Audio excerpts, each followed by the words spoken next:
Hello Vishnu Radha Krishna Krishna के विष्णु के वेदांत से मैं तुम्हें से सारे स्रोत दे दे जा पानी के द्वारा मेरे को क्या तुम्हें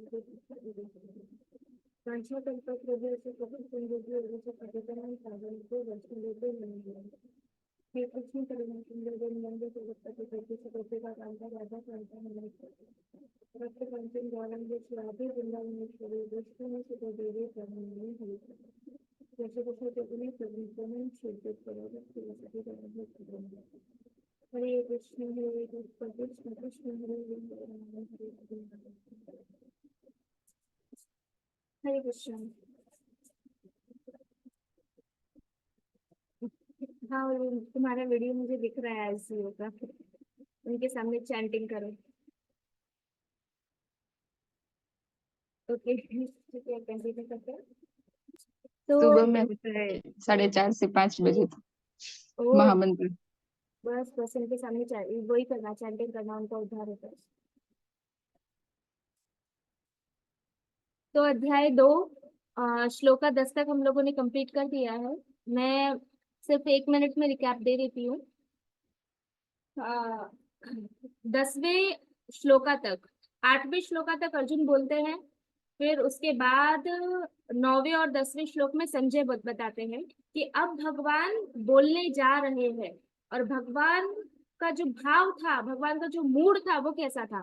तो संजय बताते हैं कि इससे पहले वाले 10वें श्लोका में कि भगवान ने जब अर्जुन को देखा कि अर्जुन पहले तर्क दे रहा था कि मैं युद्ध नहीं करूंगा, युद्ध नहीं करूंगा, भगवान समझा रहे थे बट अर्जुन नहीं समझ रहा था।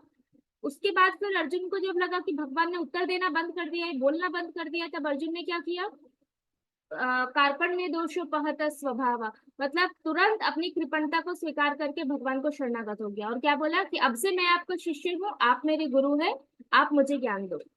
तो ऐसे करके इससे पहले वाले श्लोका में हमने लास्ट टाइम देखा था। फिर संजय बताता है कि जब भगवान ने अर्जुन के ये मूड को देखा कि पहले तो अर्जुन बहुत तर्क दे रहा था और अभी अर्जुन शरणागत हो गया है, तो पहले शरणागत हो जाना चाहिए था, या तो जब उसको युद्ध नहीं करना था तो फिर उसने युद्ध के दोनों सेना के बीच में रथ को ले जाने को क्यों कहा। तो ये सारी चीजें भगवान को याद आई और भगवान वो सोच के हल्का सा मुस्कुराए। भगवान पूरा नहीं हंसे और ना ही भगवान एकदम चुप रहे, लेकिन भगवान ने एक हल्की सी स्माइल की और फिर भगवान रुक गए। तो वो विश्वनाथ चक्रवर्ती ठाकुर बताते हैं कि क्यों भगवान ने ऐसा किया। भगवान थोड़ा इसीलिए हंसे क्योंकि भगवान को अर्जुन की वो मूर्खता याद आ गई कि अर्जुन अभी तो यहाँ पे मुझे तर्क दे रहा था और अभी अर्जुन मुझे शरणागत हो चुका है। और भगवान पूरा क्यों नहीं हंसे, क्योंकि भगवान उस समय गुरु के रूप में आ चुके थे। अर्जुन भगवान को शरणागत हो चुका था। तो जब कोई जीव किसी को शरणागत होता है या कोई शिष्य अपने गुरु को शरणागत होता है, तो अपने शिष्य की कमजोरी को देख के, उसकी कृपणता को देख के, उसकी अज्ञानता को देख के गुरु को कभी भी हंसना नहीं चाहिए। इसीलिए भगवान ने वो मर्यादा का पालन किया और भगवान नहीं हंसे। अब संजय बताते हैं कि ऐसा मूड भगवान का था कि भगवान ने अर्जुन को देखा और थोड़ा सा स्माइल किया, फुल स्माइल नहीं किया, और अब भगवान बोले। इससे पहले श्लोक में क्या होता, एवं उक्ता ऋषिकेशो, मतलब ये अब भगवान बोलने जा रहे हैं। कौन, ऋषिकेश, भगवान को बोले ऋषिकेश। अब ये सारी सिचुएशन को देख के भगवान हल्का सा स्माइल किए और अब भगवान बोलने जा रहे हैं। तो 11वें श्लोका से भगवान बोलेंगे। अब जो मेन भगवत गीता है, जिस ज्ञान को लेने के बाद अर्जुन का मोह दूर हुआ, अभी तक तो क्या चल रहा था, एक बैकग्राउंड चल रहा था, अभी तक मेन भगवत गीता शुरू ही नहीं हुई है। फर्स्ट चैप्टर में तो सिर्फ जो सैन्य सेना का वर्णन है, उसके बाद अभी के 10 श्लोक में भी अर्जुन अपना मोह ही दिखा रहा है, लेकिन भगवान अब जो अर्जुन का मोह है वो दूर करेंगे, वो 11वें श्लोका से स्टार्ट होगा। तो 11 से जो 30 श्लोका है वो पूरा का पूरा एक थीम है, जहाँ पे भगवान सांख्य योग, या तो बोल सकते हैं ज्ञान का, भगवान अर्जुन को ज्ञान देते हैं। कौन सा ज्ञान, शरीर और आत्मा का विश्लेषण, मतलब शरीर क्या है और आत्मा क्या है, क्योंकि अर्जुन मोहित हो चुका था। तो अर्जुन को वो मोह से बाहर निकालने के लिए भगवान को बताना जरूरी है कि तुम किसके प्रति मोहित हो, तुम आत्मा के प्रति मोहित हो या तुम अपने पिता माँ के प्रति, उनके अपने गुरु के प्रति, अपने भाइयों के शरीर के प्रति मोहित हो। तो वो ज्ञान देने के लिए अब भगवान यहाँ पे श्लोका नंबर 11 से शुरू करते हैं।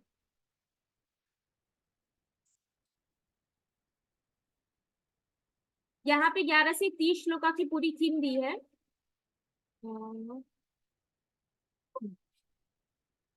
सबसे पहले, सॉरी, 11 से 30 श्लोक तक। यहाँ पे 11 to 13 श्लोका में बताया है कि जो हम आज लेने वाले हैं 11 से 13 श्लोका में, कि भगवान अर्जुन को बताएंगे तुम शोक मत करो, जितने भी सारे जीव है वो सारे जीव शाश्वत है, और देहांतरण स्वाभाविक है। देहांतरण का मतलब क्या होता है? एक शरीर छोड़ना और वो शरीर छोड़ के दूसरा शरीर ग्रहण करना। तो भगवान बोलते हैं ये एकदम नेचुरल है, उसमें तुम्हें रोने की आवश्यकता है ही नहीं। वो आएगा 11 से 13 श्लोका में। एक्चुअली मैं ये लैपटॉप में कुछ भी एडिट नहीं कर सकती, अभी ऐसा इशू है, तो इसमें एनोटेशन भी काम नहीं करेगा। सॉरी, क्या प्रॉब्लम है? जूम का एनोटेशन यूज करके देखती हूँ क्या बोलते हैं। हाँ, ओके, ये हो रहा है। ठीक है, तो 11 से 13 श्लोका तक हम ये पढ़ेंगे। फिर 14 और 15 ये 2 श्लोक में भगवान अर्जुन को क्या बताएंगे कि जब भी ऐसी सिचुएशन आए जिसमें द्वंद्व हो, द्वंद्व का मतलब जैसे गर्मी सर्दी, सुख दुख, जहां पे ऐसी दो चीजें हैं जिसकी एक के बाद दूसरा आने ही वाला है, तो भगवान बोल रहे हैं कि अगर तुम्हें मुक्त होना है इस भौतिक जगत से तो तुम्हें ये दोनों द्वंद्व को सहन करना ही पड़ेगा। तो वो भगवान 14 और 15 श्लोका में बताएंगे। फिर 16 से 22 श्लोका तक भगवान इस चीज के ऊपर स्ट्रेस करेंगे कि आत्मा नहीं मरता है कभी भी, लेकिन शरीर मरता है। उसके ऊपर भगवान और चर्चा करेंगे। मतलब 11 से 30 तक पूरा का पूरा सिर्फ आत्मा और शरीर के बारे में ही है, क्योंकि अर्जुन को ये ज्ञान देना बहुत आवश्यक है। अभी फिर 23 से 25 में भगवान बताएंगे आत्मा के गुण क्या है, आत्मा कैसा होता है। लोग बोलते हैं ना ये आत्मा है वो आत्मा है, आत्मा होता नहीं है, ये नहीं, वो सब भगवान से अक्सर हर चीजों का खंडन करेंगे 23 से 25 श्लोका में। फिर 26 से 30 श्लोका में भगवान बताएंगे कि जन्म और मृत्यु को कोई भी नहीं टाल सकता। अब क्योंकि इसको टाल ही नहीं सकते हैं तो इसके लिए रोना व्यर्थ है, तो तुम शोक करना बंद कर दो अर्जुन। तो इस तरीके से पूरा का पूरा ये थीम है 11 से लेके 30 श्लोका तक, मतलब टोटल 20 श्लोका हुए। अभी 20 श्लोका में आज हम लोग पहले 3 श्लोका लेने वाले हैं, क्योंकि हमें दौड़ना नहीं है कि बस कवर भगवत गीता खत्म करनी है। भगवत गीता खत्म हम पहले भी बहुत बार कर चुके हैं, सब लोग यहाँ पे गीता रीड कर चुके हैं, लेकिन खत्म नहीं करना है, भगवत गीता समझना है। आचार्यों ने इतना डीपली स्क्रूटिनाइजिंगली भगवत गीता के ऊपर कमेंट्री लिखा है कि हम, प्रभुपाद ने इतना लिखा है भगवत गीता के ऊपर, एक एक लाइन में एक एक शास्त्र लिखा जा सकता है, एक एक लाइन इतनी इंपॉर्टेंट है गीता की, भगवत गीता की।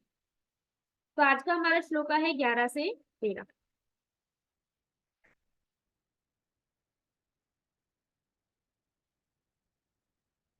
पता नहीं क्या हो गया, अभी कुछ नहीं है।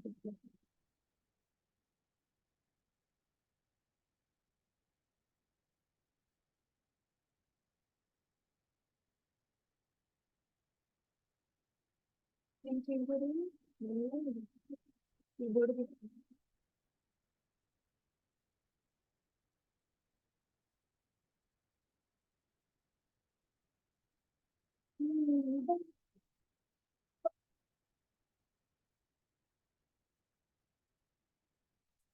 सॉरी, स्क्रीन भी चेंज नहीं हो रही है।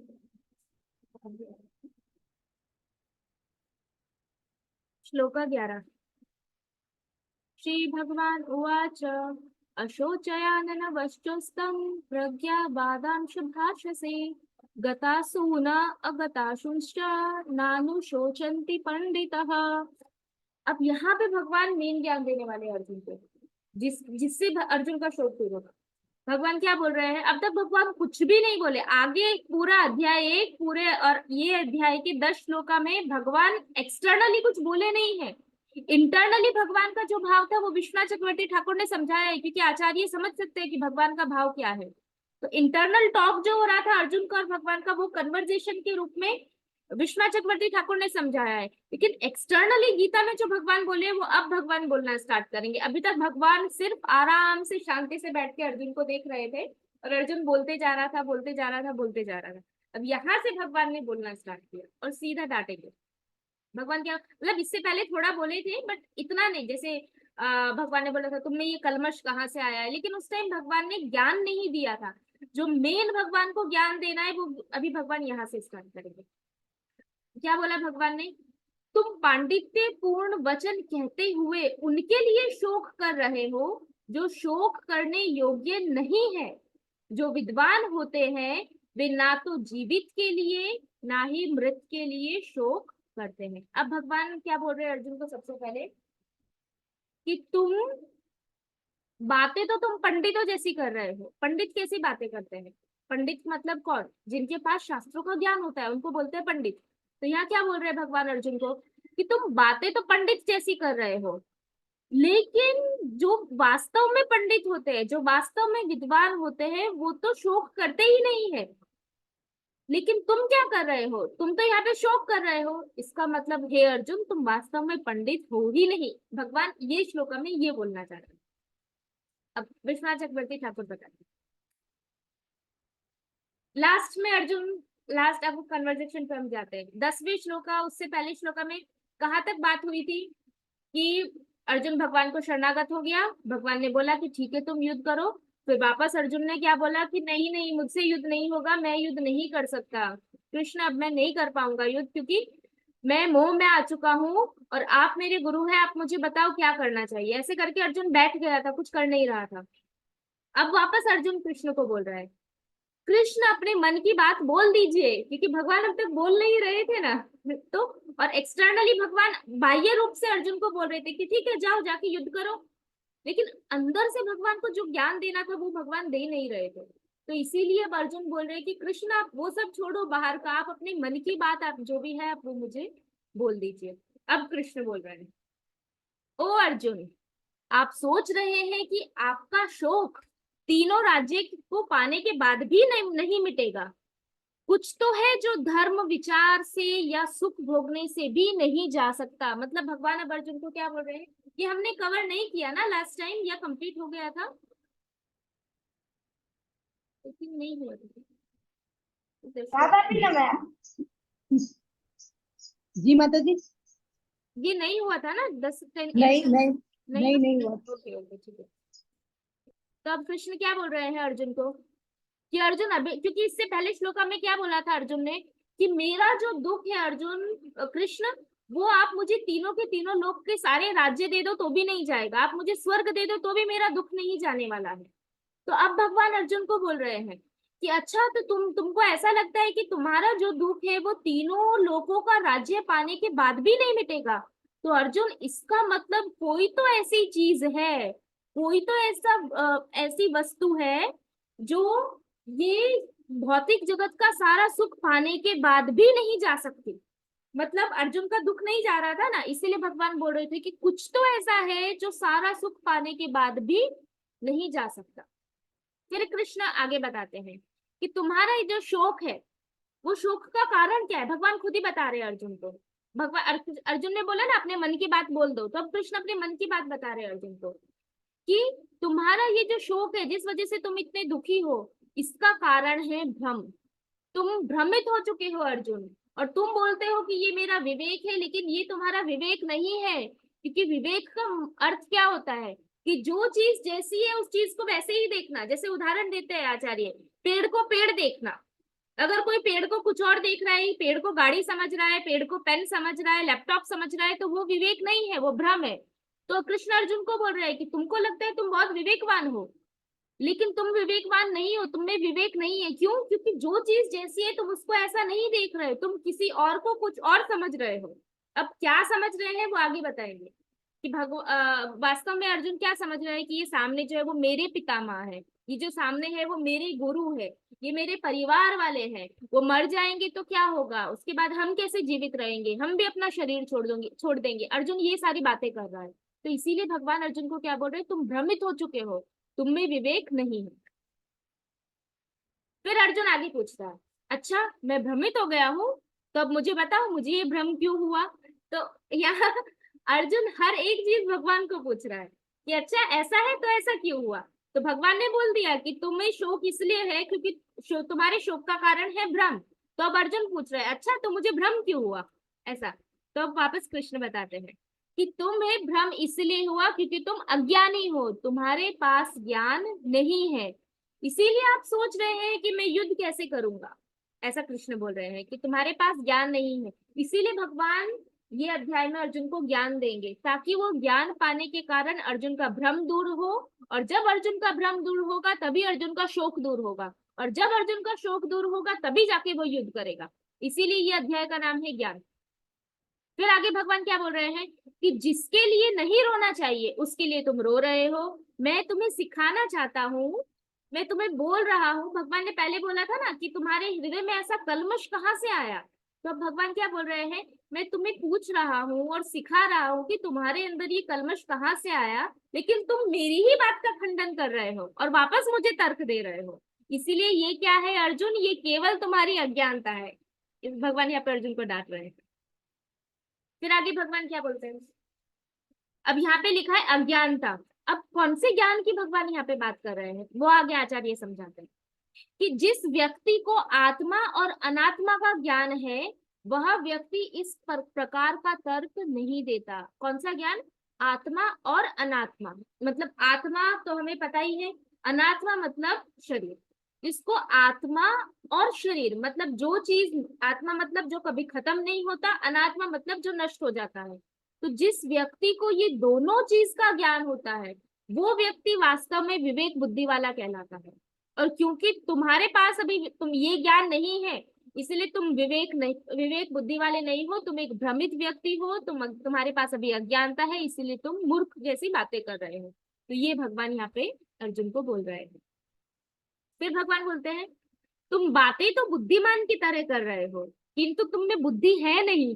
ऐसा भगवान किसको बोल रहे हैं, अर्जुन को बोल रहे हैं। देखो अर्जुन कितने बड़े राजा थे, भगवान के कितने बड़े भक्त थे, दोनों सेना के बीच में सबके बीच में भगवान यहाँ अर्जुन को कैसे डांट रहे हैं। और वो डांट हम भी आज पढ़ रहे हैं, इतने हजारों वर्षों के बाद हम भी पढ़ रहे हैं कि भगवान अपने शिष्य को, जो उनके शिष्य थे इस समय अर्जुन, भगवान कैसे डांट रहे हैं कि तुम में बुद्धि है नहीं। आत्मा और अपने आप को बुद्धिमान समझकर तुम मेरी बातें काट रहे थे। कोई भी पंडित ऐसी बातें नहीं करता, क्योंकि भगवान जो भी तर्क दे रहे थे वो सारे तर्क शास्त्रों के अनुसार थे।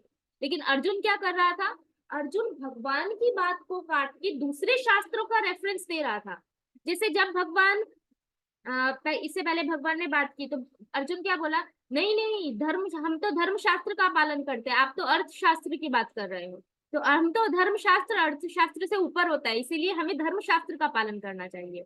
तो अब भगवान अर्जुन को वही बोल रहे हैं कि तुम अपने आप को बुद्धिमान समझते हो और तुम मेरी बात काट रहे हो। ऐसा करके भगवान ने अर्जुन को डांटा। फिर अब भगवान आगे बोल रहे हैं, जैसे ये श्लोका में आया गतासूना अगतासूना नानु शोचयन्ति। अब ये श्लोक भगवान अर्जुन का और भगवान का ये कन्वर्सेशन चला और फिर भगवान ने अभी ये श्लोक का बोला कि यदि आप पंडित होते तो गतासूना अगतासूना नानु शोचयन्ति। इसका मतलब क्या है मैं समझाती हूँ। एक पंडित इन दोनों के लिए शोक नहीं करता, लेकिन तुम क्या कर रहे हो, गतासूना के लिए और अगतासूना दोनों के लिए तुम शोक कर रहे हो। इसीलिए अर्जुन तुम पंडित नहीं हो। अब ये दोनों चीज क्या है वो समझाते हैं। गतासून का मतलब क्या होता है, गतासून का अर्थ है वो चीज जिसमें से प्राण निकल जाता है। प्राण किसमें से निकलता है, स्थूल शरीर में से प्राण निकलता है। तो स्थूल शरीर को क्या बोला गया है, गतासूना, मतलब जिसमें से प्राण निकल जाता है। जो ये हमारा बाह्य शरीर है ना, जो पंच तत्व का बना हुआ है, पंच धातु का, इसको बोला जाता है गतासूना। अगतासूना का मतलब क्या होता है, वह भौतिक शरीर जिसमें से प्राण नहीं निकल सकता, मतलब सूक्ष्म देह, सूक्ष्म शरीर, अर्थात मन, बुद्धि, अहंकार और 5 ज्ञानेंद्रिया, इनको बोलते हैं सूक्ष्म शरीर। अब प्राण होता कहाँ है, प्राण हमारे बाह्य शरीर में होता है, स्थूल शरीर में। प्राण कभी भी सूक्ष्म शरीर में नहीं होता, तो इसीलिए प्राण कहाँ से निकलेगा, स्थूल शरीर से निकलेगा। इसलिए गतासून का मतलब है स्थूल शरीर जिसमें से प्राण निकल जाता है, और अगतासून का मतलब है सूक्ष्म शरीर जिसमें से प्राण नहीं निकलता। तो भगवान क्या बोल रहे हैं कि एक पंडित ना तो स्थूल शरीर के लिए शोक करता है, ना ही वो सूक्ष्म शरीर के लिए शोक करता है। और अर्जुन क्योंकि तुम रो रहे हो इसीलिए तुम पंडित नहीं हो, क्योंकि पंडित नहीं रोते लेकिन तुम रो रहे हो, इसका मतलब तुम वास्तव में अर्जुन पंडित नहीं हो। भगवान ने यहाँ पे क्या प्रूव किया अर्जुन को कि तुम पंडित नहीं हो। क्योंकि पंडित क्या करता है, उसको ज्ञान रहता है कि ये शरीर है, शरीर के लिए मुझे नहीं रोना, शरीर तो जाने ही वाला है। उसके बाद अब अर्जुन फिर से क्वेश्चन करता है, अच्छा पंडित नहीं रोते और मैं रो रहा हूँ, तो मतलब मैं पंडित नहीं हूँ, तो मुझे बताओ पंडित क्यों नहीं रोते? अब अर्जुन ने वापस भगवान को प्रश्न किया कि ठीक है, मैं समझ गया कि मैं पंडित नहीं हूँ और मैं रो रहा हूँ, लेकिन आप मुझे ये बताओ अर्जुन कृष्ण कि पंडित क्यों नहीं रोते, ऐसा करके। तो अब भगवान अर्जुन के इस प्रश्न का उत्तर देंगे कि पंडित क्यों नहीं रोते। अब कृष्ण बोल रहे हैं कि पंडित इसीलिए नहीं रोते क्योंकि स्थूल शरीर का स्वभाव क्या है, हमारा जो बाह्य शरीर है उसका स्वभाव क्या है, वो नष्ट होने ही वाला है। आप उसको 50 साल 60 साल 70 साल कितना भी संभाल के रखो, कितने भी मेडिसिन ले लो, कितने भी डॉक्टर के पास चले जाओ, कोई भी ट्रीटमेंट ले लो आप, चाहे अल्कलाइन वाटर पियो, ये पियो, कुछ भी करो, स्थूल शरीर का स्वभाव है वो नष्ट होगा ही होगा, चाहे वो प्रेसिडेंट हो, चाहे वो देवी देवता हो, कोई भी हो, वो नष्ट होने ही वाला। ये पहली चीज भगवान ने बताई। दूसरा कि पंडित जानता है कि सूक्ष्म देह जो है वो भी नष्ट, वो न, स्थूल शरीर नष्ट हो जाएगा, लेकिन सूक्ष्म शरीर जब तक मुक्ति प्राप्त नहीं होगी तब तक वो नष्ट नहीं होगा। जैसे उदाहरण, अभी हमारा ये शरीर है, ठीक है, अभी सपोज हम ये जन्म में भगवत धाम नहीं गए, लेकिन ये बॉडी तो यहीं रह जाएगी, मतलब ये तो नष्ट हो जाने वाला है, लेकिन मेरी जो मन बुद्धि अहंकार है वो तो नष्ट नहीं होगा, वो कहाँ जाएगा, अगले शरीर में जाएगा। उसके बाद अगर मेरी तब तक मुक्ति, अगले जन्म में भी मुक्ति नहीं हुई, फिर क्या होगा, अगले जन्म का स्थूल शरीर मेरा नष्ट हो जाएगा, लेकिन उस जन्म में भी फिर मेरा मन बुद्धि अहंकार वापस अगले शरीर में जाएगा। तो जो सूक्ष्म शरीर है वो continuously body to body travel करता रहता है, वो नष्ट नहीं होता। कब तक नष्ट नहीं होता, जब तक जीव को मुक्ति नहीं मिल जाती, अर्थात जब तक जीव भगवत धाम नहीं चला जाता, या वैकुंठ नहीं चला जाता, या ब्रह्म ज्योति में नहीं चला जाता, तब तक उसका सूक्ष्म शरीर उसके साथ आत्मा के साथ रहता ही है। तो जब एक पंडित होता है उसको पता है कि इसका बाहर का जो शरीर है वो तो नष्ट होने ही वाला है, अंदर का जो सूक्ष्म शरीर है वो तो नष्ट नहीं ही होगा, अगर मुक्ति मिल जाएगी तो नष्ट हो जाएगा, जब तक मुक्ति नहीं मिलेगी तब तक वो नष्ट होने वाला नहीं है, ये उसको पता है। तो आगे फिर भगवान बोलते हैं, इसीलिए स्थूल शरीर को नष्ट होने से कोई रोक नहीं सकता और सूक्ष्म शरीर मुक्ति तक नष्ट होता नहीं है। तो पंडित को ये दोनों बातें ज्ञान होती है, इसीलिए वो किसी भी व्यक्ति के लिए रोते नहीं है। वो सोचते हैं कि अच्छा सामने वाले ने शरीर छोड़ दिया है, कोई बात नहीं, ये तो नष्ट ही होने वाला था, और उसका जो सूक्ष्म शरीर है, उसका मन, उसकी बुद्धि, उसका अहंकार, वो तो अगले शरीर में चला गया, तो वो तो नष्ट नहीं होने वाला है, और जब उसको मुक्ति मिलेगी तब तो वो शरीर, तब वो शरीर नष्ट होगा, तो तब मुक्ति मिलना तो अच्छी बात है, तो तब भी नहीं रोना चाहिए, और मुक्ति नहीं मिली है तो उसको नया शरीर मिल गया तब भी नहीं रोना चाहिए।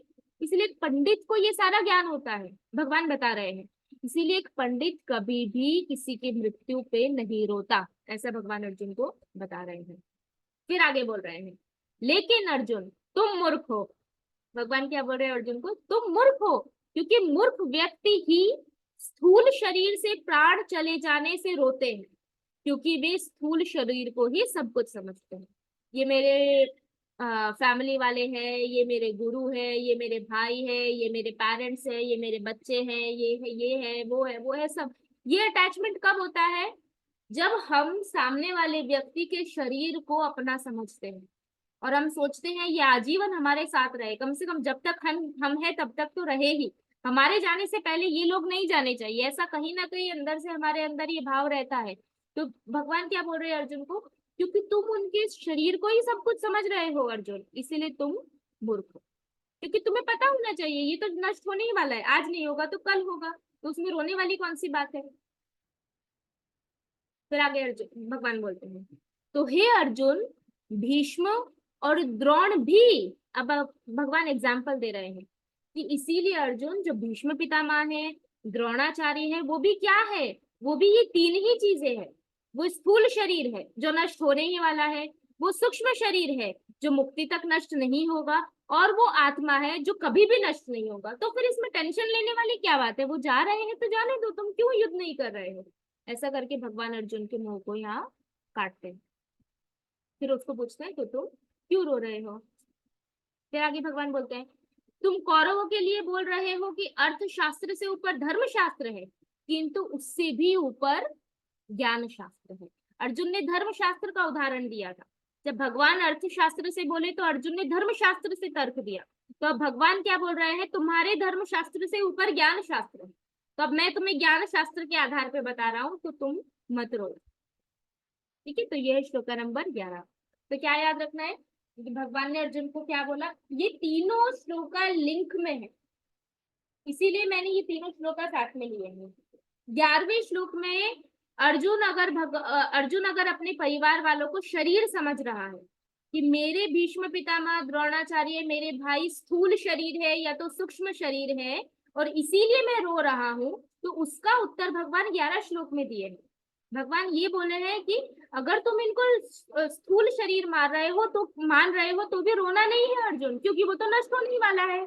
और अगर तुम उनको सूक्ष्म शरीर मान रहे हो तो भी रोना नहीं है। क्यों? क्योंकि वो तो मुक्ति तक नष्ट नहीं होगा, लेकिन मुक्ति मिलेगी तब वो भी नष्ट हो जाएगा, तो इसलिए रोने की बात नहीं है। अब 12वां श्लोक उसमें भगवान ने अर्जुन के पहले तर्क का खंडन कर दिया कि मेरे परिवार वालों को मैं शरीर मानता हूँ। अब 12वां श्लोक, न त्वेवाहं जातु नासं न त्वं नेमि च नाधिपः न चैव न भविष्यामः सर्वे वयमतः परम। फिर भगवान आगे बोल रहे हैं अभी श्लोक में, ऐसा कभी भी नहीं हुआ है कि मैं ना रहा हूं और तुम ना रहे हो, अथवा ये समस्त राजा ना रहे हो, और ना ऐसा है कि भविष्य में हम लोग नहीं रहेंगे। बहुत इंपॉर्टेंट श्लोक है वैष्णव फिलॉसफी के अनुसार, मायावाद का खंडन करने के लिए। भगवान क्या बोल रहे हैं, ना तो पास्ट में कभी ऐसा हुआ है अर्जुन कि तुम नहीं थे, या तो मैं नहीं था, या तो ये सारे राजा नहीं थे, और ना ही कभी भविष्य में ऐसा होगा कि ना तुम थे ना मैं होऊंगा और ना ये लोग होंगे। मतलब तुम भी अलग थे पास्ट में, मैं भी अलग था और ये सब लोग भी अलग थे। भविष्य में भी ऐसा होगा कि हम लोग भी, मैं भी अलग रहूंगा, तुम अलग रहोगे और ये सारे लोग अलग अलग रहेंगे। ये भगवान इस श्लोका में बोल रहे हैं।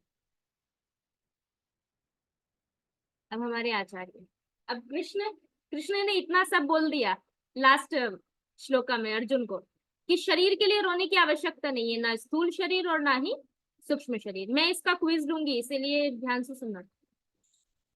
फिलोसफी इंपॉर्टेंट है हमारे लिए, क्योंकि हम सब अर्जुन की स्थिति में है, हम भी अटैच है। हम बोल नहीं सकते कि हम अर्जुन के ऊपर है, वी आर ऑल्सो अटैच्ड। और जब तक ये अटैचमेंट नहीं जाएगा कृष्ण प्राप्ति इम्पॉसिबल है।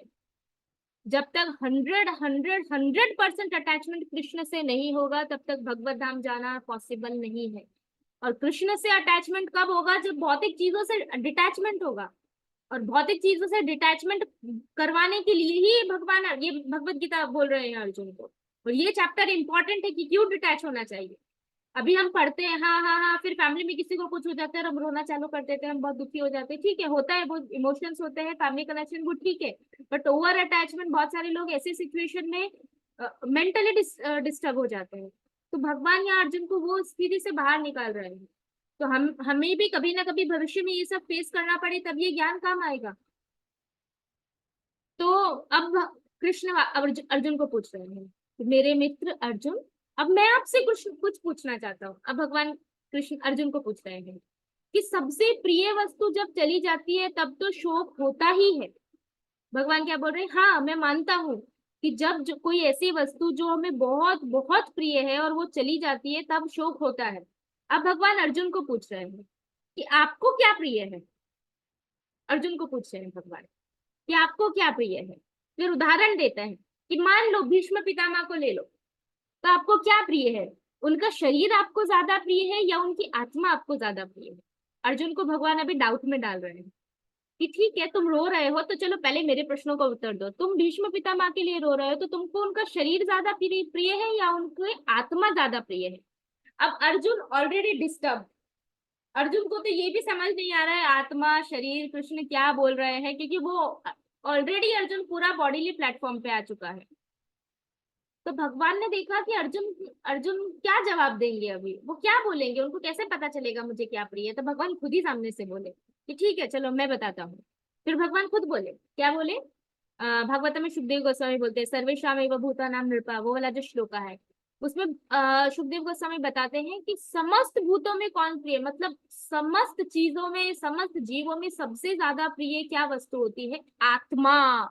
सबसे ज्यादा प्रिय है आत्मा। जैसे बोला जाता है कि एक गांव, एक समाज के लिए एक परिवार का सेक्रीफाइस करना ओके है, सॉरी, एक परिवार के लिए एक व्यक्ति का सेक्रीफाइस करना ओके है, एक समाज के लिए एक परिवार का सेक्रीफाइस करना ओके है, एक गांव के लिए एक समाज का सेक्रीफाइस करना ओके है, एक देश के लिए एक गांव का सेक्रीफाइस करना ओके है, एक पूरे पृथ्वी के लिए एक देश का सेक्रीफाइस करना ओके है, और आत्मा के लिए पूरे ब्रह्मांड का सेक्रीफाइस करना भी ओके है। तो सबसे ज्यादा इंपॉर्टेंट चीज क्या है? आत्मा। और तो यहाँ पे सुखदेव गोस्वामी बताते हैं कि सबसे प्रिय वस्तु क्या है? आत्मा है। तो भगवान अब खुद अर्जुन को बोल रहे हैं कि मैंने तुमको प्रश्न पूछा, लेकिन मैं ही बताता हूँ, सबसे ज्यादा प्रिय तो हर किसी को आत्मा ही होता है। अब फिर कृष्ण कृष्ण खुद सामने से बता रहे हैं कि अब आत्मा क्या है। भगवान बता रहे हैं अर्जुन को कि आत्मा दो प्रकार का होता है। यहाँ पे भगवान बोल रहे हैं एक जीवात्मा और एक परमात्मा। और भगवान बता रहे हैं दोनों ही नित्य है। इसलिए अर्जुन, अगर तुम जीवात्मा के लिए रो रहे हो तो भी तुम्हें नहीं रोना चाहिए, तुम परमात्मा के लिए रो रहे हो तो भी तुम्हें नहीं रोना चाहिए। क्यों? क्योंकि आत्मा भी नित्य है जो सदैव रहने वाला है, और परमात्मा भी नित्य है। कैसे पता चलेगा नित्य है? अभी भगवान ये श्लोका में बोले। क्या बोले भगवान अभी ये श्लोका में? कि मैं भी हमेशा से था, तुम भी हमेशा से थे, तुम भी भविष्य में रहोगे, मैं भी भविष्य में रहने वाला हूँ। तो क्योंकि तुम भी हमेशा रहने वाले हो, मैं भी रहने वाला हूँ, ये सारे राजा भी रहने वाले हैं, तो सब नित्य है, इन सबकी आत्मा नित्य है। तो फिर तुमको इनमें से किसी के लिए भी रोना नहीं चाहिए। तो यहाँ भगवान ने आत्मा के बारे में बताया। अब भगवान बोल रहे हैं उसी चीज को अच्छे से ये श्लोका को एक्सप्लेन करके। अहम, मैं परमात्मा हूँ और मैं कभी नष्ट नहीं होता। नष्ट नहीं होता मतलब मैं पास्ट में भी था और फ्यूचर में भी हूँ, उसका मतलब भगवान कभी नष्ट नहीं होते। भगवान ने यहाँ अलग किया है, ये मायावाद सिद्धांत के विरुद्ध है। यहाँ पे मैं समझाती हूँ। भगवान ने, बहुत सारे लोग जो बोलते हैं कि भगवान साधारण मनुष्य है और वो भजन करके साधना करके भगवान बन गए, उसका यहाँ भगवान खंडन कर रहे हैं। भगवान ने ऐसा नहीं बोला कि हम सब, भगवान ने अपने आप को सेपरेट किया है और जीवात्मा को सेपरेट किया है। भगवान बता रहे हैं अहम मतलब मैं परमात्मा हूँ और मैं कभी नष्ट नहीं होता। फिर भगवान अर्जुन को बोल रहे हैं तुम जीवात्मा हो अर्जुन, और तुम भी कभी नष्ट नहीं होते। फिर आगे क्या बोले? इमे, नए में बोले है ना, न इमे, इमे मतलब ये सारे राजा लोग, ये भी जीवात्मा है और ये भी कभी नष्ट नहीं होते। मतलब कोई भी नष्ट नहीं होता, किसी की आत्मा नष्ट नहीं होती, ना भगवान की ना जीवात्मा की। भगवान यहाँ पे ये बता रहे हैं। तब हमें क्वेश्चन होता है कि भगवान ये श्लोका क्यों बोले, क्यों भगवान ऐसा बोल रहे हैं? तो उत्तर क्या है उसका? कि भगवान ये बताने के लिए ये श्लोका बोले कि आत्मा दो तरह के होते हैं। किसी को भी ये गलत मिसकंसेप्शन नहीं होना चाहिए कि हम भगवान हैं या हम परमात्मा हैं या हम भगवान बन सकते हैं या भगवान जीव बन सकते हैं। ये नहीं, ये क्या बोल सकते हैं इसका, ये धारणा को काटने के लिए भगवान ने ये श्लोका बोला। इसीलिए भगवान यहाँ पे बोले कि आत्मा दो तरह के हैं, जीवात्मा और परमात्मा। फिर भगवान बोल रहे हैं और पहले भी थे और अभी भी है। और वेद भी बोलते हैं, श्लोक आता है नित्यो नित्यानाम चेतना चेतना नाम एको बहुनाम यो विदिधाति कामान। मतलब कि उसमें यही चीज बोली गई है कि दो प्रकार के आत्मा है, एक सबका पालन करने वाले हैं और एक ऐसी आत्मा है जिसका पालन भगवान या परमात्मा करते हैं। तो ये डिफ्रेंशिएट करने के लिए यहाँ पे ये श्लोका बोला गया है, दो प्रकार की आत्मा। तो मतलब अब कंक्लूजन क्या निकला ये श्लोका के बाद? कंक्लूजन ये है, 11वें श्लोका में भगवान ने बोल दिया कि अर्जुन, अगर तुम मानते हो कि सामने वाले तुम्हारे परिवार वाले शरीर है तो तुम्हें नहीं रोने की आवश्यकता। क्यों? क्योंकि शरीर तो नष्ट होने ही वाला है। अगर तुम उनको सूक्ष्म शरीर मान रहे हो तो भी रोने की जरूरत नहीं है। क्यों? क्योंकि सूक्ष्म शरीर में क्या होगा, वो भी मुक्ति तक नष्ट नहीं होगा। अब 12वें श्लोका में भगवान क्या बोल दिए कि मान लो अर्जुन, अगर तुम ऐसा बोलते हो, ठीक है, मैं तो इनको शरीर नहीं मानता, मैं तो इनको आत्मा मानता हूँ। तो अब भगवान ने आत्मा वाले का भी खंडन कर दिया कि अगर तुम इनको आत्मा मानते हो तो भी तुमको रोने की जरूरत नहीं है। क्यों? आत्मा का तो कभी भी नाश नहीं होता, तो तुम क्यों रो रहे हो? तो वो ये शरीर छोड़ देंगे, क्या फर्क पड़ता है, उनको तो नया शरीर मिल जाएगा। आत्मा तो वही रहने वाली है। तो भगवान ने अर्जुन की दूसरे तर्क का भी खंडन कर दिया कि तुम शरीर मानते हो तो भी तुम्हारा रोना गलत है, और तुम आत्मा मानते हो तो भी तुम्हारा रोना गलत है। तो ये 11वां और 12वां श्लोक था। 11वां शरीर के रिगार्डिंग था, 12वां श्लोक आत्मा के रिगार्डिंग था। फिर यहाँ पे बताया है ये तीन चीजें सिर्फ क्लियर करने के लिए कि तीन प्रकार के जो शास्त्र का वर्णन हुआ है। धर्म शास्त्र क्या बताता है कि स्थूल शरीर और सूक्ष्म शरीर में क्या अंतर होता है, मतलब मन, बुद्धि, अहंकार, वो और बाह्य जो है हमारा स्थूल शरीर जो पंच धातु से बना है उसमें क्या अंतर है, वो धर्म शास्त्र बताता है। ज्ञान शास्त्र क्या बताता है, आत्मा और अनात्मा, मतलब जो चीजें नित्य है आत्मा, और अनित्य जो नष्ट हो जाने वाली है, शरीर और आत्मा का ज्ञान ज्ञान शास्त्र से मिलता है, जो भगवान यहाँ पे दे रहे हैं। और भक्ति शास्त्र का मतलब क्या है, जो जिसमें भगवान के बारे में ज्ञान आता है, भगवान और भगवान के भक्तों के बारे में, वो टॉप मोस्ट है। भक्ति शास्त्र सबसे ऊपर आता है। तो अभी सबसे पहले अर्थशास्त्र का भगवान ने रेफरेंस दिया, तो अर्जुन ने धर्म शास्त्र का रेफरेंस दिया, तो अब भगवान ने ज्ञान शास्त्र का रेफरेंस दिया। अब आगे जाके भक्ति का भी आएगा।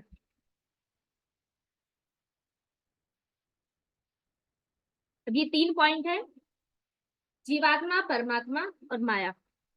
जीवात्मा कौन है, हम, हमें बोला जाता है जीवात्मा। जीवात्मा का मतलब जो जीव या हम जो भगवान की बहिरंगा शक्ति, क्योंकि भगवान की दो शक्ति है, एक अंतरंगा एक बहिरंगा। बहिरंगा शक्ति मतलब माया देवी, मतलब दुर्गा देवी। अंतरंगा शक्ति मतलब भगवान की स्वरूप शक्ति, भगवान की चित्त शक्ति, राधा रानी। तो जो भगवान की बहिरंगा शक्ति माया से मोहित हो जाते हैं वो सब जीवात्मा है। जो कभी मोहित नहीं होते वो परमात्मा है, और वो होते नहीं वो होता। जो कभी मोहित नहीं होता वो परमात्मा है, वो एक ही है, वो बहुत सारे नहीं है। इसलिए परमात्मा कभी भी मोहित नहीं होते, जीवात्मा माया से मोहित होते हैं।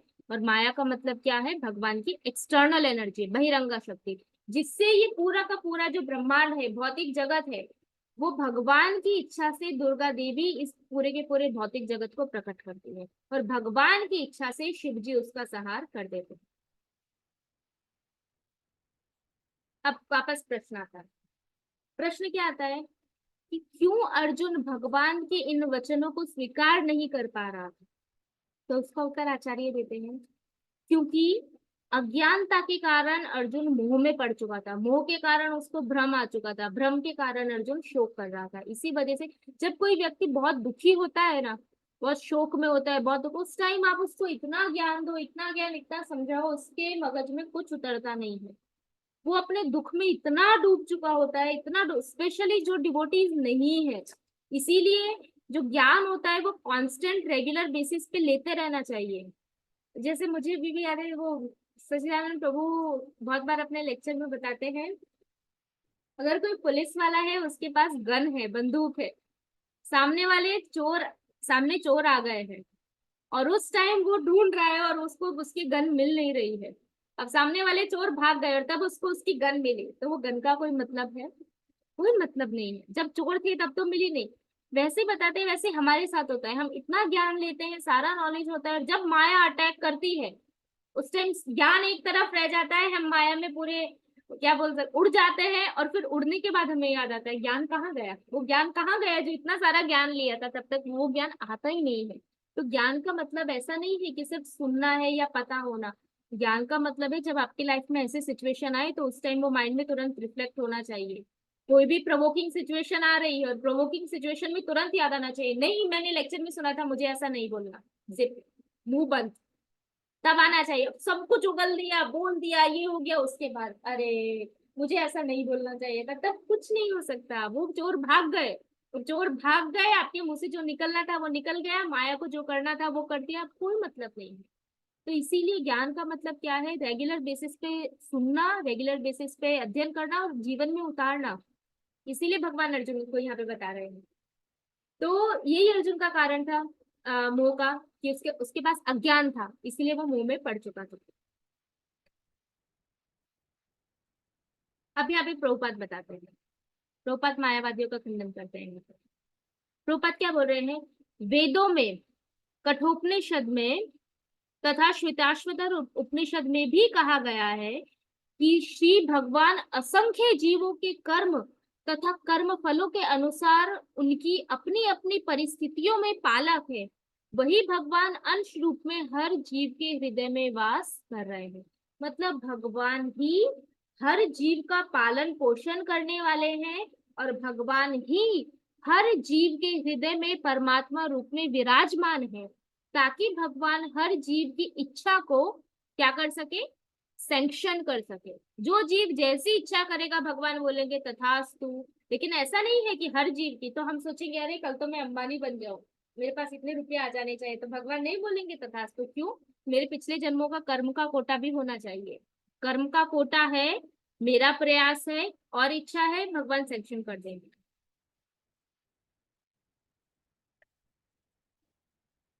उसके बाद प्रभुपाद बता रहे हैं, केवल साधु पुरुष, केवल साधु पुरुष मतलब केवल भक्त, जो एक ही ईश्वर को भीतर बाहर देख सकते हैं, पूर्ण और शाश्वत शांति प्राप्त कर पाते हैं।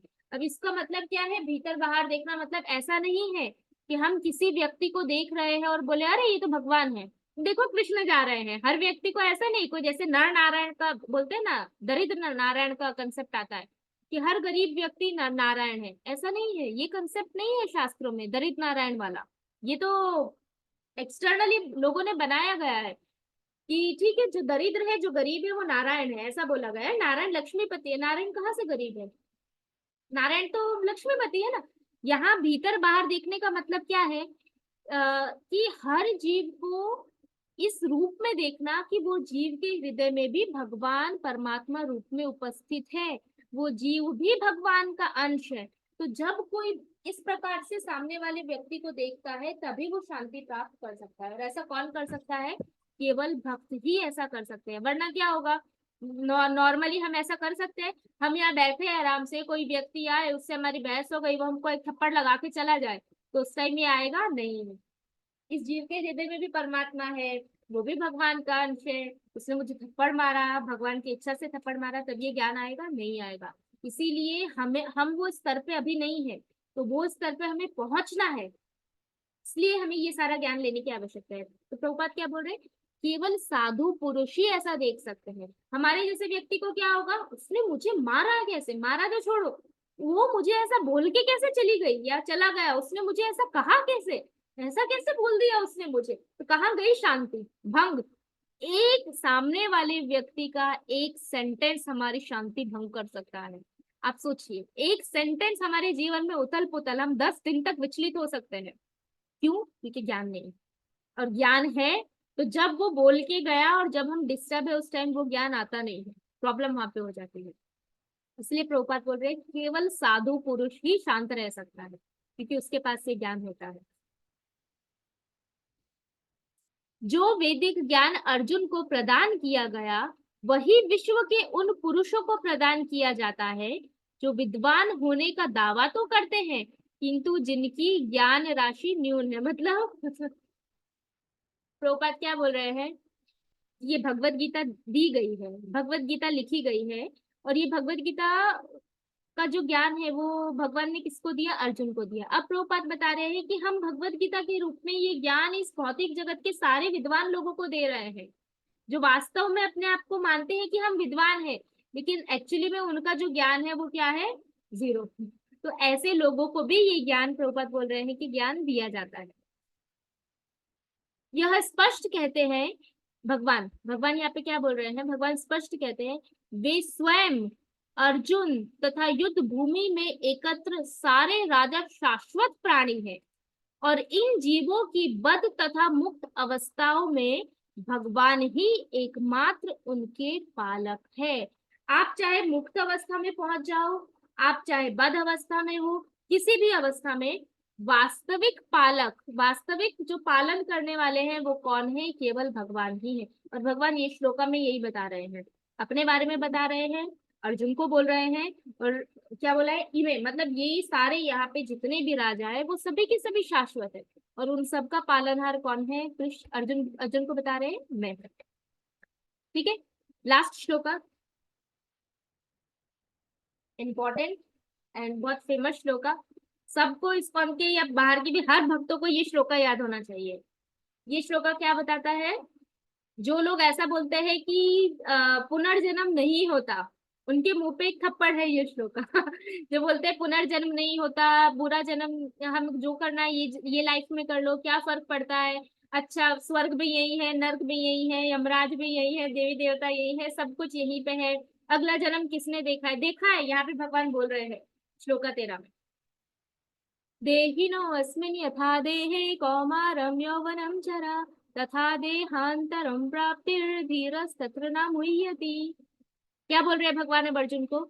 जिस प्रकार शरीरधारी आत्मा मतलब आत्मा जिसने एक पर्टिकुलर शरीर धारण किया हुआ है, वर्तमान शरीर में, अभी के शरीर में, बाल्य अवस्था से तरुण अवस्था में और फिर वृद्धा अवस्था में निरंतर अग्रसर होता रहता है, उसी प्रकार मृत्यु होने पर आत्मा दूसरे शरीर में चला जाता है।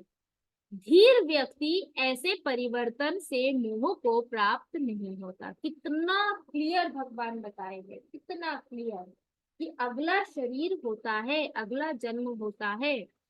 कैसे बोले भगवान कि जैसे ये शरीर में हम पहले बचपन में थे, अभी मुझे याद है मैं बचपन में ऐसी थी, मुझे याद है मैं 4 साल पहले ऐसी थी, अभी मेरा शरीर बदल चुका है। 4 साल पहले दूसरा शरीर था, बचपन में मेरा दूसरा शरीर था। अभी मैं बचपन के अपना फोटो रखूं और अभी का फोटो रखूं तो बाहर जो लोगों ने हमको नहीं देखा है वो नहीं पहचान सकते। इसका मतलब क्या हुआ? वो शरीर अलग था, वो शरीर अलग, उसका शरीर का साइज अलग था, शरीर का लुक अलग था, शरीर के फीचर्स अलग थे। अभी पूरा शरीर अलग है। मतलब बाल्य अवस्था में शरीर अलग था, तरुण अवस्था में शरीर अलग है, बुढ़ापे में बिल्कुल अलग हो जाएगा। कोई नहीं पहचान सकता कि ये बूढ़ा व्यक्ति बचपन में कैसा दिखता था, फोटो आप रखो तो नहीं पहचान सकते। क्यों? क्योंकि शरीर पूरा चेंज हो चुका है। साइंटिफिकली इट इज प्रूवन कि एवरी सेकेंड आपके बॉडी के सेल्स चेंज होते हैं, एवरी सेकेंड। तो जब आपका बॉडी एवरी सेकेंड चेंज हो रहा है, तो जब बुढ़ापे तक आपका बॉडी चेंज हो रहा है, बट आत्मा वही है। क्योंकि आपको पता है मैं बचपन में ऐसी थी, मैं तरुण अवस्था में ऐसी थी, मैंने ऐसा किया था, अभी मैं ऐसी हूँ। मतलब आपका ही शरीर बदल रहा है ना, मतलब आप वही हो लेकिन शरीर चेंज हो रहा है। तो जब ये शरीर बेकार हो जाएगा, बूढ़ा हो जाएगा, तो आप क्या यही शरीर में रहोगे? नहीं ना, ये शरीर चला जाएगा तो आपको कहीं तो जाना पड़ेगा ना, तो आपको नया शरीर मिलेगा। कितना कॉमन प्रिंसिपल है। फिर भी लोग नहीं समझते कि किसने देखा है, किसने देखा है। क्या आप देखो ना ये शरीर में, तो खुद को तो देखो।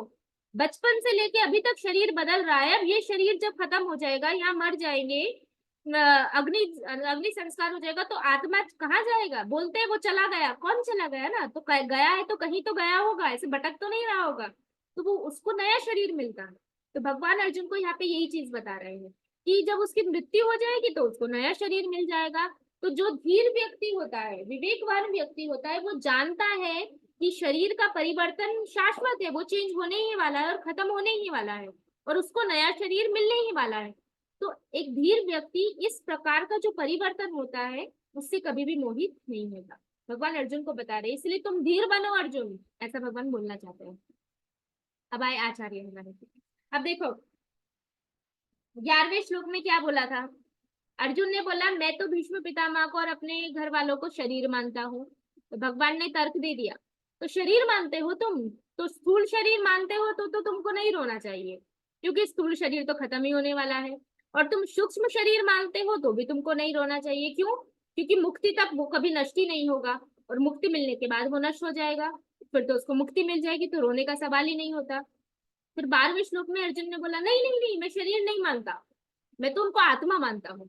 तो भगवान ने बोला अच्छा, तो अब तुम उनको आत्मा मानते हो, तो आत्मा के लिए तो बिल्कुल भी नहीं रोना चाहिए। क्यों? क्योंकि आत्मा तो खत्म ही नहीं होता, आत्मा तो शाश्वत है, अभी भी है और अगले जन्म में भी मतलब ये शरीर खत्म होने के बाद भी रहेगा, उसके बाद भी रहेगा, उसके बाद भी रहेगा, वो तो नित्य है। तो अर्जुन तुम आत्मा मानते हो तो भी नहीं रोना चाहिए। तो अब अर्जुन सोच रहा है कि भगवान ने मेरी दोनों बातों का खंडन कर दिया, शरीर वाली बात का भी खंडन कर दिया, आत्मा का भी। तो अब यहाँ अर्जुन तीसरा तर्क देगा। ठीक है, वो जो चीज मैंने बताई वो यहाँ पे लिखी है कि 11 और 12 में भगवान ने ये तीन चीजें बता दी ये श्लोका में, कि अल्टीमेटली भगवान ने क्या बोला, तुम्हारे रोने का कोई कारण मुझे दिख नहीं रहा है, तुम कुछ भी मानो, तुम्हारा रोना तो नहीं, सही नहीं है। एक मिनट। ये कहाँ से आ गए?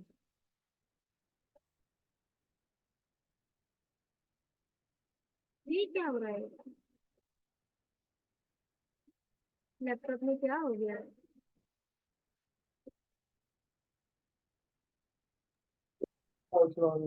हाँ ठीक है, चलो, पता नहीं, ये कुछ भी हो जाता है। ओके, वो स्लाइड काम की नहीं थी। वो अब ये आ गए। ठीक है, दोनों तर्क काट दिए भगवान ने अर्जुन के।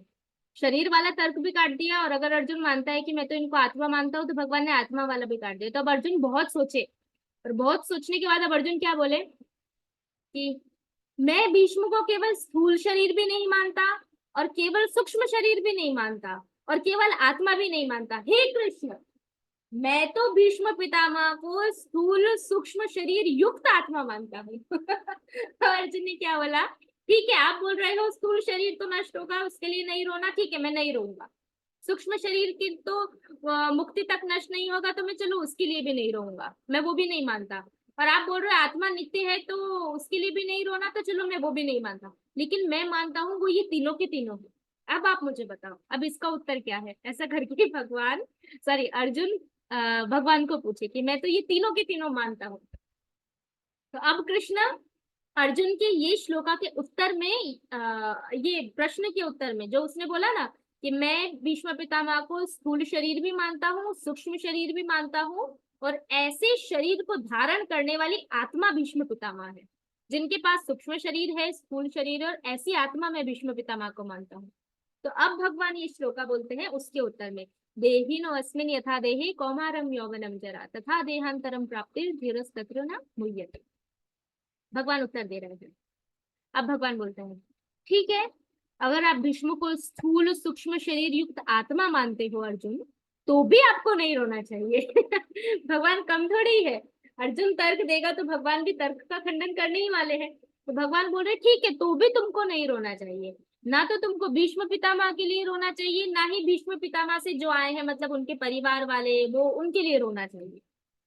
तब अर्जुन पूछते हैं, अच्छा, अब क्यों नहीं रोना चाहिए? अब मुझे इसका उत्तर दो। पहला तो आप समझा चुके हो, अब मुझे ये बताओ इनके लिए क्यों नहीं रोना चाहिए। तो उसके लिए एक समझना जरूरी है कि ये जो बाहर ग्रीन कलर का दिखाया है, जो वो हमारा बाह्य शरीर है, वो है स्थूल देह, उसको बोलते हैं स्थूल देह, मतलब एक्सटर्नल बॉडी, ग्रॉस बॉडी।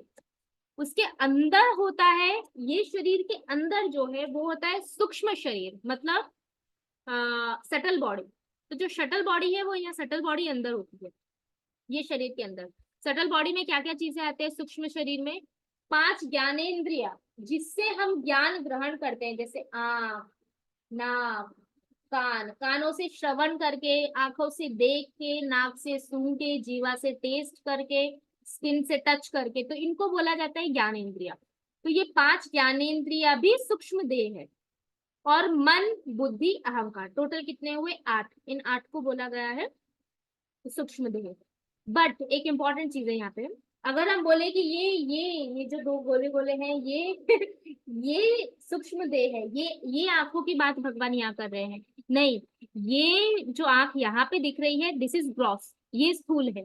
लेकिन इस आंख के अंदर एक ज्योति होती है, जो सूक्ष्म होती है, जिसके कारण हम देख पाते हैं। कितने सारे व्यक्ति होते हैं जिनको ये पूरी आंख होती है, लेकिन वो लोग नहीं देख पाते। क्यों नहीं देख पाते? क्योंकि उनकी ज्योति ज्योति नहीं होती है, उनकी वो ज्ञानेंद्रिय नहीं होती है। वैसे ही कान होते हैं, कर्ण, तो कान में भी श्रवण करने की सूक्ष्म इंद्रिय होती है, जो जिसको हम देख नहीं सकते, जिसके कारण हम श्रवण कर पाते हैं। तो वो 5 ज्ञानेंद्रियों की यहाँ पे बात की है, ये मोटे मोटे कान, आंख, नाक, इसकी बात नहीं की है। क्योंकि ये सिंपल चीज है, हम नाक से सूंघते हैं कितनी बार, लेकिन ये नाक जब खराब हो जाती है या कुछ हमको ऐसा हो जाता है, हम नहीं कर पाते, नहीं सूंघ पाते। तो यहाँ पे जिन ज्ञानेंद्रियों की बात की है, वो सटल, जो इसको हम देख नहीं पाते हैं, जो वास्तव में इन ग्रॉस आंख, ग्रॉस कान, स्थूल आंख के माध्यम से वो इंद्रिया काम करती हैं, उनको यहाँ पे सूक्ष्म देह बोला है। और बाकी के 3, मन, बुद्धि, अहंकार, तो ये सूक्ष्म है। और उसके भी अंदर होता है फिर आत्मा। तो ये 3 चीजें हमारे शरीर में होती है, आत्मा, सूक्ष्म देह और स्थूल देह। और आत्मा जो है वो सबसे छोटा होता है, और आत्मा को क्या बोला है? देही। श्लोका में आते हैं ना, देही नो अस्मिन यथा देहे, ऐसा बोला गया है। तो देही का मतलब क्या है, जो देह को धारण करता है, जो शरीर को धारण करता है उसको बोलते हैं देही। तो देह क्या है, ये दो देह, स्थूल देह और सूक्ष्म देह, और ये दोनों देह को कौन धारण करता है, आत्मा। इसीलिए आत्मा को बोला गया है देही। वही चीज यहाँ पे भी अच्छे से बता रहे हैं। देही का मतलब देह को धारण करने वाला, जो देह को, देह मतलब सूक्ष्म देह और स्थूल देह, दोनों देह को जो धारण करता है, जो अपने ऊपर रखता है, उसको बोलते हैं देही। वो कौन है, आत्मा। उसके बाद श्लोका में क्या आता है, देही नो अस्मिन, देही नो, देही का मतलब आत्मा, देही नो मतलब देही का, मतलब आत्मा का। फिर आता है देही नो अस्मिन यथा देहे, देहे का मतलब इस देह में। फिर आगे श्लोका में बोलते हैं कौमारम, कौमारम मतलब कौमार की प्राप्ति होती है। देही को इस देह में, यहाँ पे देखो सबसे ऊपर दे, आत्मा मतलब देही, देही नो मतलब देही का या देही को, इस देह में। कौमार मतलब कौमार की प्राप्ति होती है। तो मतलब पूरा क्या हुआ, देही को मतलब आत्मा को इस देह में, मतलब ये पर्टिकुलर शरीर में कौमार की प्राप्ति होती है। कौमार का मतलब होता है बचपन, बचपन की प्राप्ति होती है। उसके बाद देही को, सॉरी ये दही नहीं है, हाँ देही है। उसके बाद देही को इस देही में, इस देह में यौवन की प्राप्ति होती है। मतलब पहले उस आत्मा को इस शरीर में बचपना प्राप्त होता है, उसके बाद उसे तरुण अवस्था प्राप्त होती है, उसके बाद उसे इस देह में बुढ़ापा प्राप्त होता है, और फिर आगे क्या बोला है, तथा देहांतरम प्राप्ति, मतलब और उसके बाद क्या होता है कि देहांतर भी यही शरीर में इस आत्मा को प्राप्त होता है। मतलब वो बचपन से लेके ये शरीर में वो आत्मा, पहले बचपना मिला उस आत्मा को, फिर ये उस आत्मा को यही शरीर में क्या बोलते हैं, यवन अवस्था मिली, तरुण अवस्था मिली, फिर वही आत्मा को ये शरीर में बुढ़ापा मिला। अब वही आत्मा को ये शरीर के बाद, जब ये शरीर उसका बूढ़ा बूढ़ा हो जाता है, तो बुढ़ापे के बाद वो ही आत्मा का देहांतर हो जाता है। मतलब अब उसका देह चेंज हो जाता है और उसको दूसरा देह प्राप्त हो जाता है। ये पूरे श्लोक का क्या बोल सकते हैं, वर्ड में बोल के एक्सप्लेनेशन है। ठीक है, तो इसको एक लाइन में नीचे लिखा है, जैसे देही को इस देह में कौमार, यवन और बुढ़ापा प्राप्त होता है, वैसे ही देही को देहांतर भी प्राप्त होता है। मतलब उसका शरीर भी बदलता है अर्जुन, ऐसा नहीं है कि उसका एक ही शरीर रहता है। ये यहाँ पे भगवान बता रहे हैं। तो इसके लिए बुद्धिमान व्यक्ति शोक नहीं करता। फिर भगवान आगे एक और चीज समझा रहे हैं अर्जुन को, अभी अच्छे से अलग वे में भगवान अभी समझाने वाले हैं कि इस देह के कारण, अर्जुन को बोल रहे हैं भगवान, ये शरीर के कारण आपको बचपन मिला था, और बचपन बहुत आनंददायक था, आप बहुत खुश थे, बहुत एंजॉय किया, खेले कूदे सब कुछ किया, और अब वो बचपन चला गया, तब तो आप नहीं रोए अर्जुन। क्या बोल रहे हैं, पहला शरीर मिला ना आपको, पहला बचपना मिला, अब वो बचपना चला गया अर्जुन, आपने इतना एंजॉय किया, सबसे एंजॉयबल टाइम होता है बचपन, अब वो बचपन भी चला गया अर्जुन, तो भी आप नहीं रोए। इस प्रकार आपकी जो युवा अवस्था थी वो भी चली गई, तब भी आप नहीं रोए। वैसे ही अब ये देह नष्ट होके नया देह मिल रहा है, तो तुम क्यों रो रहे हो, भगवान अर्जुन को बोल रहे हैं। जब बचपन चला गया और उसमें तुम इतना एंजॉय किए थे, तब नहीं रोए, युवा अवस्था चली गई तब नहीं रोए, तो जब देह नष्ट, बूढ़ा होके देह नष्ट हो रहा है और अब उसको नया शरीर मिल रहा है, सुंदर अच्छा नया शरीर, फिर से वो बचपना मिल रहा है, तो तुम क्यों रो रहे हो अर्जुन, ऐसा भगवान बोल रहे हैं। फिर आगे बताते हैं वही चीज जो मैंने अभी बोली कि आपका प्रिय बचपन चला गया और आप नहीं रोए, तो अब ये बूढ़ा शरीर जाने पर नया शरीर मिल रहा है आपके पिता माँ को, तो आप क्यों रो रहे हो अर्जुन। तो अब अगर कोई बोले कि हाँ मैं तो रोया था हो सकता है ना ऐसा, कोई कोई एक आध नमूना ऐसा हो सकता है कि हाँ मैं तो रोया था, जब मैं बूढ़ा हुआ तब मैं रोया था, ऐसा कोई बोल सकता है।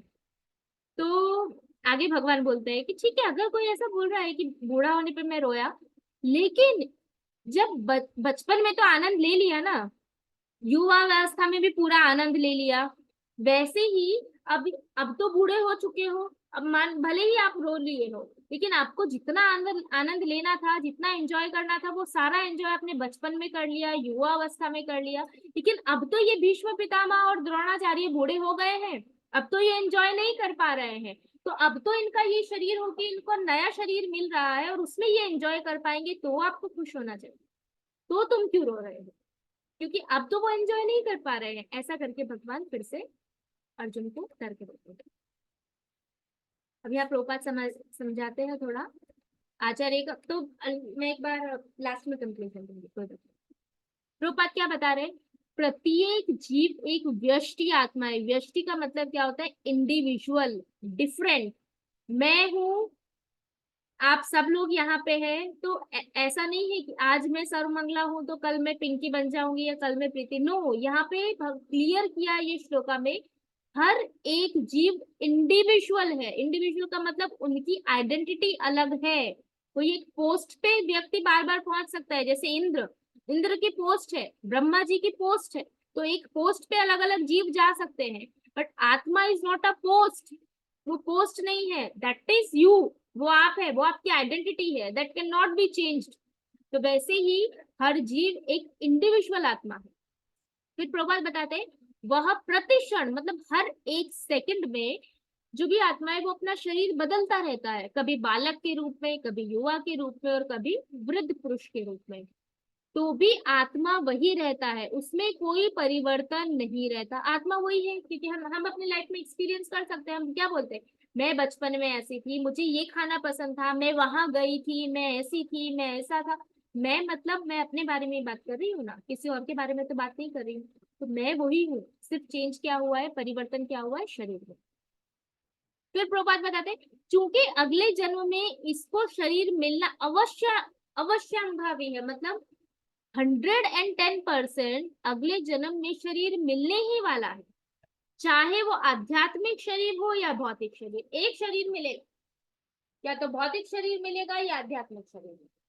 अतः अर्जुन के लिए ना तो भीष्म, ना ही द्रोणाचार्य, ना ही किसी और चीज के लिए शोक करने का कोई कारण ही नहीं था। भगवान प्रभुपाद बता रहे हैं, क्योंकि अगर वो लोग भगवत धाम जाएंगे तो उनको आध्यात्मिक शरीर मिलेगा, यहाँ पे रहेंगे तो भौतिक शरीर मिलेगा, तो उनको शरीर तो मिलने वाला ही है, इसलिए कोई टेंशन नहीं है। फिर बताते हैं प्रभुपाद, अपितु अर्जुन को प्रसन्न होना चाहिए कि वे पुराने शरीरों को बदलकर नए शरीर ग्रहण करेंगे और इस तरह वे नई शक्ति प्राप्त करेंगे। प्रभुपाद बता रहे हैं, क्योंकि भीष्म व द्रोण साधु पुरुष थे, इसलिए अगले जन्म में उन्हें आध्यात्मिक शरीर प्राप्त होंगे, नहीं तो कम से कम वे उन्हें स्वर्ग के भोग करने के अनुरूप शरीर तो प्राप्त होंगे ही। अतः दोनों ही दशाओं में शोक करने का कारण नहीं।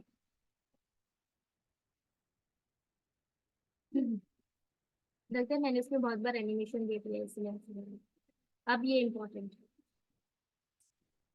है। आत्मा के एकात्मवाद का मायावादी सिद्धांत मान्य नहीं हो सकता, क्योंकि आत्मा के इस प्रकार विखंडन से परमेश्वर विखंडनीय या परिवर्तनशील हो जाएगा, जो परमात्मा के अपरिवर्तनीय होने के सिद्धांत के विरुद्ध होगा। मैं समझाती हूँ इसका मतलब क्या है। अगर कोई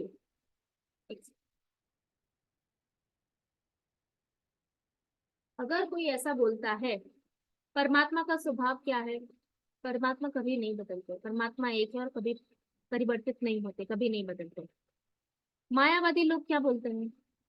मायावादी ऐसा बोलते हैं, आज हम आत्मा है, कल हम परमात्मा बन जाएंगे।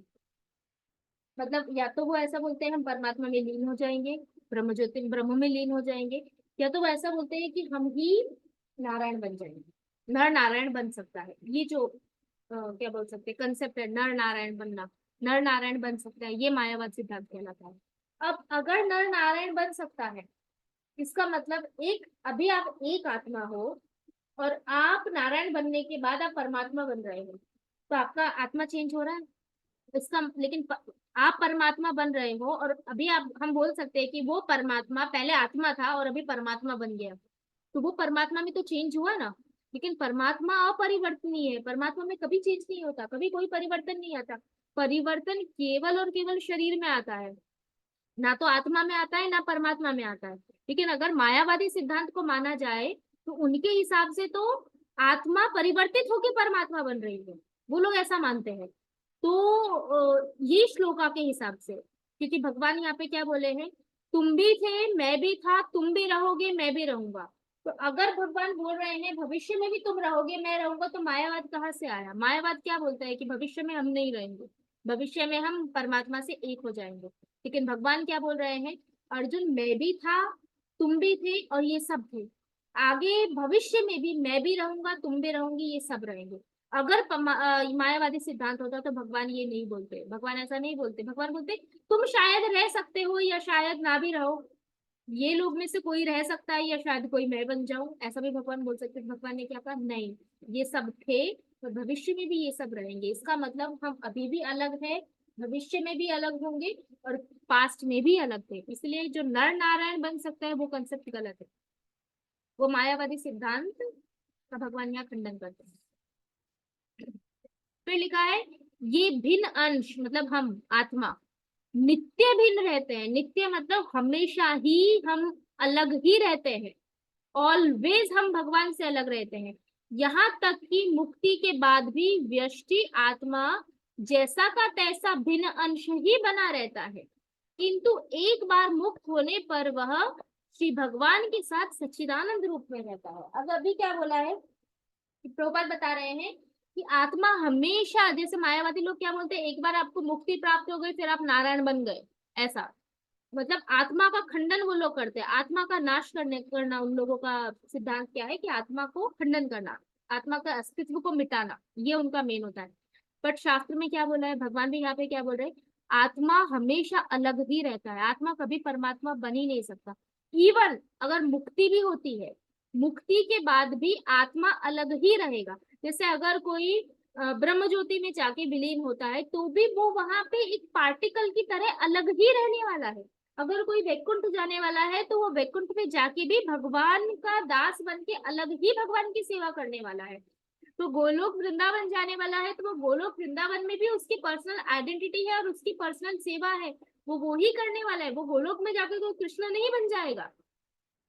तो वहां पे जाके उसका जो शरीर है वो आध्यात्मिक हो जाता है, उसका शरीर भगवान के जैसा सच्चिदानंद हो जाता है, लेकिन वो भगवान नहीं होता, उसका भाव भगवत धाम में जाके भी सेवा का ही होता है।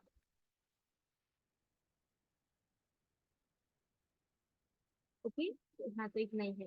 तो मैं एक कंक्लूजन दे देती हूँ, फाइनली लास्ट कंक्लूजन तीनों श्लोका का, क्योंकि तीनों श्लोका इंपॉर्टेंट है। फर्स्ट कंक्लूजन 11वां श्लोक, अर्जुन का तर्क था कि भीष्म पितामह और मेरे सब घर वाले शरीर हैं। तो भगवान ने बोला ठीक है भाई, तुम शरीर मानते हो, लेकिन तुम शरीर मान रहे हो तो भी तुमको नहीं रोना चाहिए। क्यों? क्योंकि भगवान क्यों ये ज्ञान दे रहे हैं, ताकि अर्जुन का रोना बंद हो, अल्टीमेटली अर्जुन शोक से बाहर निकले। भगवान बोल रहे हैं तुम शरीर मानते हो तो भी तुमको नहीं रोना है। क्यों? क्योंकि शरीर दो प्रकार के होते हैं। अगर तुम स्थूल शरीर मानते हो तो तुमको नहीं रोना चाहिए, क्योंकि स्थूल शरीर तो खत्म ही होने वाला है। अगर तुम सूक्ष्म शरीर मानते हो तो भी तुम्हें नहीं रोना चाहिए, क्योंकि सूक्ष्म शरीर तो मुक्ति तक नष्ट कभी भी नहीं होने वाला। तो मुक्ति तक वो नष्ट नहीं होगा तो रोने का क्या मतलब है? और जब मुक्ति मिल जाएगी तब वो नष्ट होगा, तो तब तो अच्छी बात है, उनको मुक्ति मिल गई, तो वो उसके लिए क्या रोने की जरूरत है? बार बार में अर्जुन बोलता है नहीं नहीं नहीं, मैं उनको शरीर नहीं मानता, मैं तो उनको आत्मा मानता हूँ। तो भगवान बोले अच्छा तुम आत्मा मानते हो तो तुमको बिल्कुल भी नहीं रोना चाहिए। क्यों? कि आत्मा तो कभी नष्ट ही नहीं होता, आत्मा तो नित्य है। तो जब आत्मा नित्य है तो उसके लिए रोने की क्या आवश्यकता? तो ये भगवान ने बोला। फिर 13 श्लोका में, 13वें श्लोका में अर्जुन क्या बोल रहा है, ओके कृष्ण, ना मैं उनको खाली शरीर मानता हूँ, ना मैं उनको केवल आत्मा मानता हूँ, मैं तो उनको शरीर युक्त आत्मा मानता हूँ, मतलब वो आत्मा भी है और शरीर भी है। तो भगवान क्या बोलते हैं, तो तुम ये दोनों मानते हो तो भी तुमको नहीं रोना चाहिए। क्यों? क्योंकि जैसे उनका शरीर बदल रहा है बाल्य अवस्था से यौवन अवस्था में फिर बूढ़ी अवस्था में, वैसे ही उनको अगला शरीर मिलने वाला है और आत्मा वो की वही रहने वाली है। तो तुम क्यों रो रहे हो, तो भी तुमको नहीं रोना चाहिए। तो ऐसे करके भगवान अर्जुन के तीनों की तीनों तर्क का खंडन करते हैं ये 3 श्लोका में, 11 से। नेक्स्ट टाइम हम लोग 14th वाला जो थीम है, 14 15 2 श्लोका, शायद 2 ही होंगे कवर, देखेंगे नेक्स्ट टाइम। तो यहाँ पे एंड करते हैं ना। वंशा कल्पतरुभ्यश्च कृपा सिन्धुभ्यो एव च पतितानां पावनेभ्यो वैष्णवेभ्यो नमो नमः। श्री राधा गदाधर भगवान की जय, श्री प्रभुपाद की जय, श्री विष्णु चित्तों के ठाकुर की जय, भगवत गीता की जय। हर वॉइस टू बी सर्व।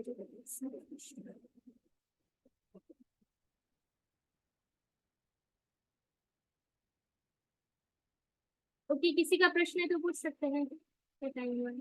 8 बज गए। मैं जितना सोचती हूँ हमेशा उससे ज्यादा ही टाइम होता है।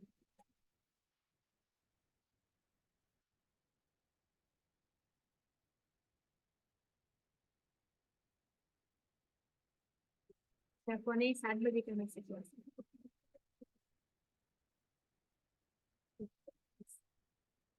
ठीक है, चलो मिलते हैं कल। कल क्या है, सैटरडे है ना। कल देखते हैं। मैं ठीक है, मैं यहाँ पे बोल देती हूँ एकदम।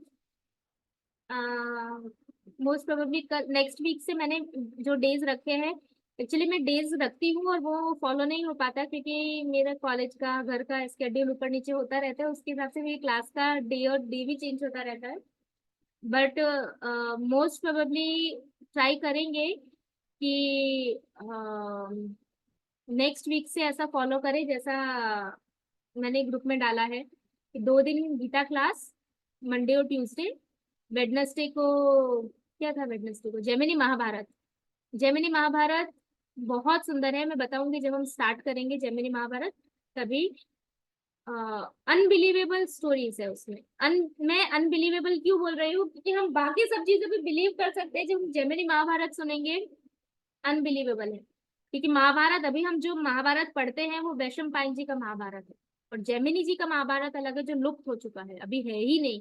जेमिनी महाभारत का केवल एक ही पार्ट अभी बचा हुआ है, बस एक जो ये अश्वमेध पर्व जो है, खाली वो एक ही पर्व बचा है। तो वो हम लोग नेक्स्ट वीक से स्टार्ट करेंगे और वो बहुत सुंदर है, इतना सुंदर है, इतना रेलिशिंग है कि वो बार बार आप सुनना पसंद करोगे।